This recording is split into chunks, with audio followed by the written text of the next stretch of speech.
check-in on Paige Beckers and that injury, plus that Notre Dame backcourt, leading them to another win. Don't tell me to say Paige Beckers got injured.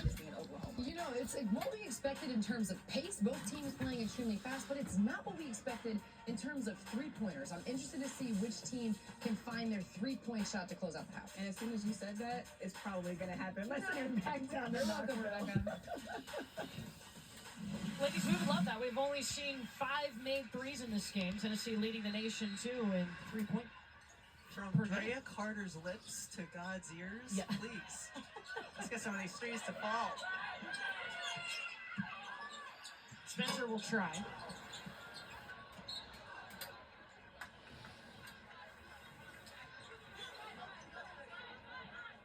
What's been the difference in this game that's given Oklahoma the lead right now? I think it's been their ability to break the press and get into the paint and transition. Both teams have been really effective and efficient in the paint. Oklahoma has just gotten there a little more frequently. 24 paint points for Oklahoma, 20 for Tennessee. Spearman elevating. The ball movement for the Oklahoma Sooners. It's a beautiful thing. Wow. Just the way they share the basketball. It's a team second in the nation in assists per game. We're trained by 7. I'm hoping we can catch up with the... Even if their head coach, Jenny Baranczyk, thought that was something they needed to work on, was their passing. I was like, coach, you're second in the nation in assists. Yeah, I mean, just first of all, a good outlet by Reagan Beers. That's how it all starts. And then the pass back, finish.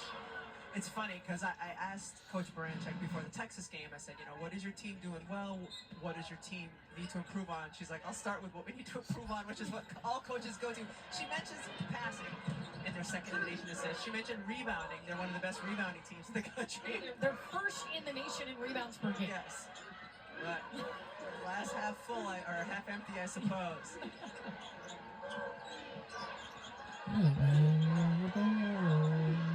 8 seconds on the shot clock for Verhulst, and stolen away by Puckett. 13 turnovers for Oklahoma.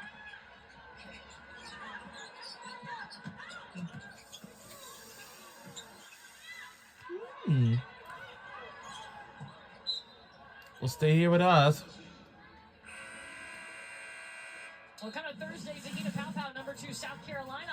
Thursday, South Carolina will take on the Texas A&M Aggies on at 5 p.m. on ESPN2. Well, that's going to be a big game. I think they're really good.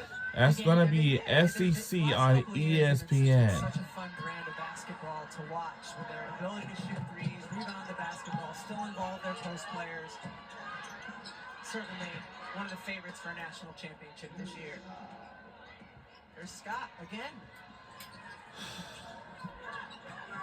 I hope that South Carolina will make it to the national championship game again like they did last year. Cooper for 3. Now Tennessee 3 for 15 from behind the arc. Now our school colors is orange and white, and we have another school that has the same colors that we have, and that is the University of Texas at Austin. And yeah, it's like 2 schools that have the same school colors. Wow. Is University of Tennessee and the University of Texas at Austin. I mean, watch her go into her right. I don't even know if she touches the ball with the left when the shot goes And out. I know this past July of last year, But she still squares her shoulders. And as long as you get your shoulders square, you're in good position to take a tough finish. the SEC has just invited 2 schools to join the conference, and that is Oklahoma and Texas, because those 2 used to be in the Big 12 for decades, since 1996.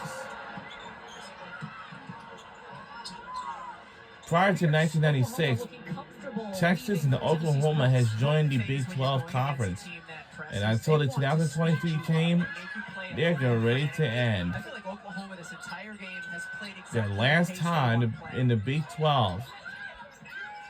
But in the year 2024, they've done it, and until in July, I don't don't know that something. as much they got Probably on the spread up first as they day, just didn't feel like they had a good they feel about them, 'cause again, actually most of their have turnovers welcomed were the in fourth SEC, quarter. like the Southeastern Conference. Verhulst in transition. No. Rebound by Cooper. And the other teams have been in this conference for decades and years. But I know for Tulane, they used to be in, but not anymore. Oh! I know everybody has the green light, but Spearman's What? 28% Oh! this season. She struggled from the perimeter here today, so it's tough because you want to still be a threat from the outside, but at the same time have to understand, all right, this might be a possession for me to just get rid of it, pass it, or attack. Well, and you saw that's why Oklahoma left her open, too. She was by herself. Yeah, well, sometimes there's a reason. Yeah. Double dribble turns the ball back over and puts it in Oklahoma's hands. And we're under 2 minutes to go in the second quarter before halftime. We'll have to check out for UConn versus Oklahoma has led by Villanova. 11 in the first half. Offensive foul. Turnover. Turnover. Is it the offhand? Because I thought, like, she does a good job. All right.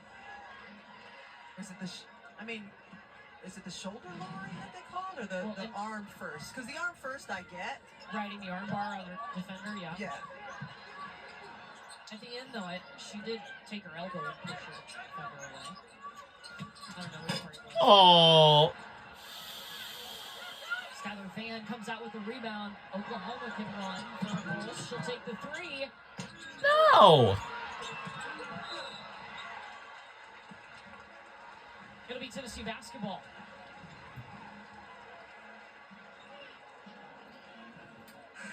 That's against Skylar Van.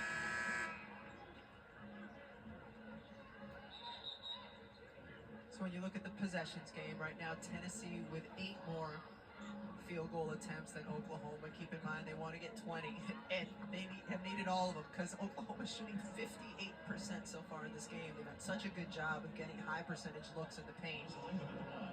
That's 10 points higher than their season average, 48. Melissa Latham misses the first free throw.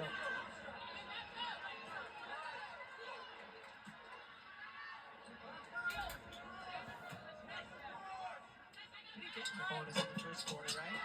Nope. For 2 physical teams in the SEC, this has been a relatively clean game in terms of the amount of fouls. And a 10-second violation. Tennessee. Second violation. Turnover again. And it will be our ball for Tennessee. Now, they haven't allowed the opponent to cross half court. In their previous 5 years, they had done it 5 times.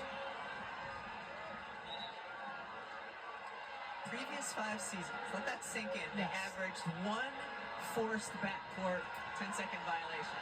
This is now 16 early in this season. Yeah.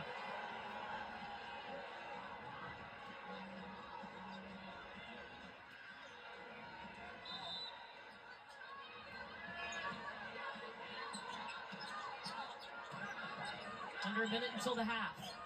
We're under a minute to go. Cooper with the spin. I think Oklahoma was in their matchup zone on that last possession. Oh! Scramble! And we got it back. Down with it. My goodness. Bounced off of somebody's head. It was thrown off of somebody's head. A valiant effort. And we're under a minute to go. 3, come on. Spear. And this will be Sooner basketball. Jeez. So here's the scrum. Everybody's fighting for the basketball. And I just love, like, what am I going to do? There was scramble everywhere. Hollingshed's head. She's That's 110. And we're under a minute to go in the second quarter before halftime. And we're stolen away. And gets to go. score from Delaysia Cooper. We are trailing by 5, so I know. 17 turnovers now for Oklahoma. What? Tennessee scored 17 points off of those turnovers. Just trying to handle and great hands, long arms. Cooper able to get that steal. Again, Oklahoma coming off a game with 27 turnovers against Texas. They're on pace right now to have 34 in this game. That's a lot. It's not great, but they do have the lead. They do have the lead, yes. They got to take care of the basketball. 44-39. They've had. Well, that's the frustrating part of it for the coach, right? Yeah. We're shooting 58%. If we just get a shot up, Right. we have a really good chance to score. You got to possess the ball to do that. You do. Top of the free throw line here. Talaysia Cooper just picked up her second foul.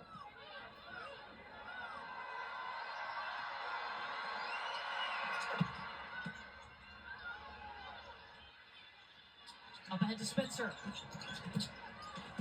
Looking to go close to the post off the front of the iron. And that will do it for the first half. Tennessee has trailed at the half. Oklahoma leads at 46-39.